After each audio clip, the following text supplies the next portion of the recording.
Today is about looking forward, and today is about the continuance of the process of enabling this beautiful, beautiful town to be finally re-established to its former glory in a different form and shape, that's so. But the natural beauty which is around us here today, on a typical Marysville day of course, is the thing that I think is pivotal to those who know and love this lovely town, and the triangle generally, and the fire affected areas in the near vicinity to here. There has been enormous progress which has been made. I've driven around for a while before actually coming to the current location, the former home of the Cumberland of course, where we conferenced and we stayed and we laughed and we had a few beers and those sorts of things in times gone by. And to see what is happening around the town, it is quite remarkable to see the reinvigoration of the area. The natural beauty, as I say, is all pervading. The Stevenson's Falls, the Gallipoli Park now re-established, the fact of the work that's been done up on Lake Mountain, and for those who have been in and out of it, it is a magnificent facility. We need more people to be going through it, that is the case, but it is in itself an absolutely beautiful facility and does much for the area.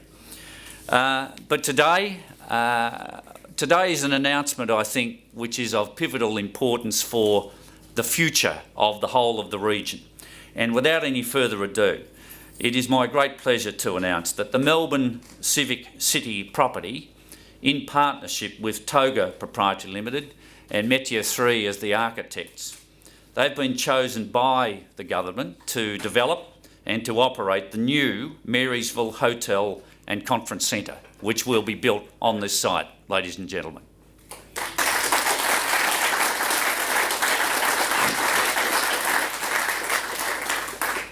This is a $28 million investment into Marysville, and it will comprise ultimately, if I may say, a new vibe coming to the town, because Vibe Hotel and Conference Centre here at Marysville will be operated by the Toga Hospitality Group. Toga is internationally recognised as the operator of the Medina Apartments, the Vibe Hotels, the Travelodge Hotels and the Adina Apartment Hotels, and its new presence here in Marysville will be a magnificent factor in driving the future of this area. The Hotel and Conference Centre will include a 100-room, a minimum 4-star conferencing facilities and associated spaces for 300 people. It will be a class act. There will be associated with it dining options, which will include a new cafe, a restaurant, a separate pub space, a new day spa and associated recreational facilities for hotel guests.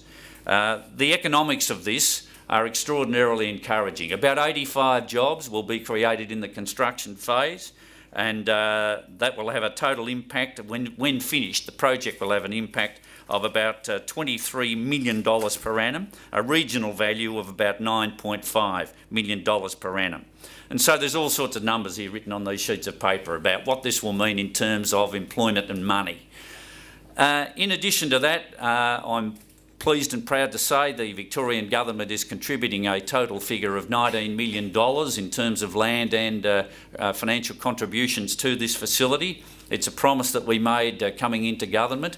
To their credit, the former government made the commitment. We have honoured that commitment on coming to government, and we are about to see this come out of the ground. I think from the perspective of the people who live in the town, very importantly, the plans are going to go on display from the 1st of November through until the 7th of December. And I want to emphasise to the people of Marysville and the region, there will be every opportunity to view those plans, to have the input, to have your say, so that to the extent that any advice can be given from a local perspective and the benefit of local knowledge can be brought to bear here, I know that those who are involved in this great project will be anxious to have that input. There will also be an open day where we'll have the opportunity in November to meet the architects and to have a conversation with the associated project team. So this is not a lay-down misere, and it's going to be built in the manner that the plans, the design currently says, absolutely as it sits. They are very interested, the group is very interested to have the input of the people who have the true ownership of this beautiful, beautiful area. The construction is due to start in about the middle of next year, and we're hopeful of being able to have it concluded by around about August, September of 2014. And when this is done, as I say, it will be a magnificent facility for the future of the area.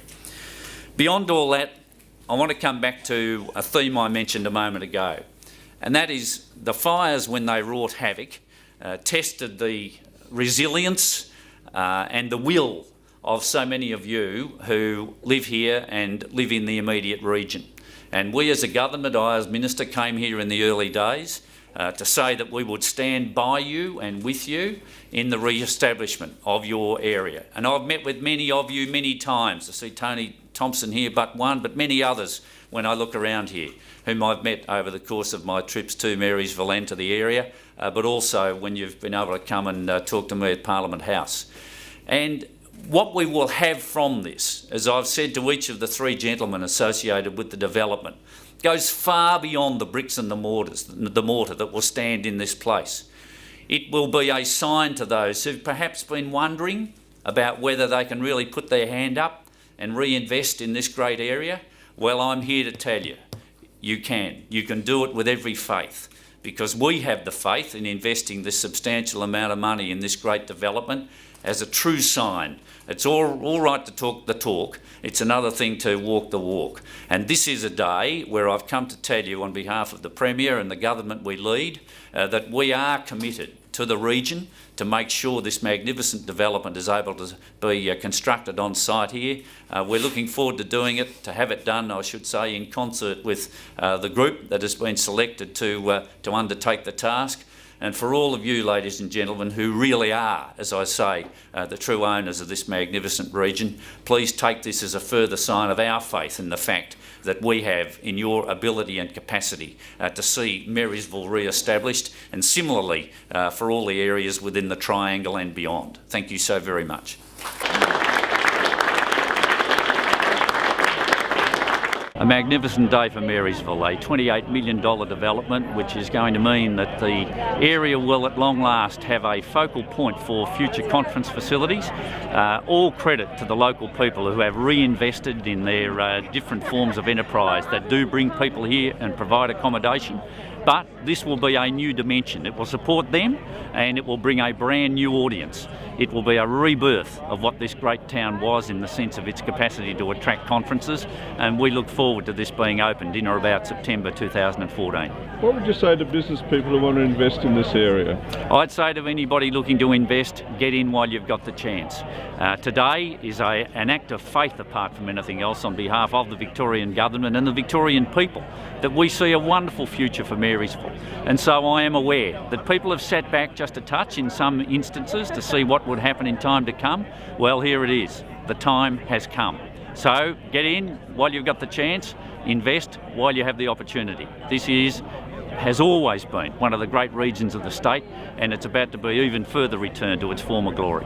When we heard about this project and the great picture for the community, and we were approached by Metier 3 to come on board with them, we jumped at it because we saw it as a fantastic opportunity to get into a regional destination where it was more than just another regional destination. There was some interest in wanting to assist with rebuilding and rebirthing of the town and becoming part of it. So from our point of view, we're very excited, and we think the VAR brand is sort of a perfect fit for it. I'm the developer of the project in conjunction with Toga, and we were attracted to the project when it was announced by the government, really because one, we do sort of infrastructure development, and two, we actually thought this was actually a very good commercial and community opportunity. It's a balance of different objectives, but for us the opportunity to work with Toga and the state government and a local community was very important for us to put a strong bid in, and we're very happy to be the successful developer. Marysville and the local area are really crying out for, we think, good tourism infrastructure. This is obviously bushfire regeneration, and there's a lot of elements that go with that and a lot of sensitivities. But it's also an area which is very strong in tourism. It's adjacent to the Yarra Valley. We think there's plenty of opportunities.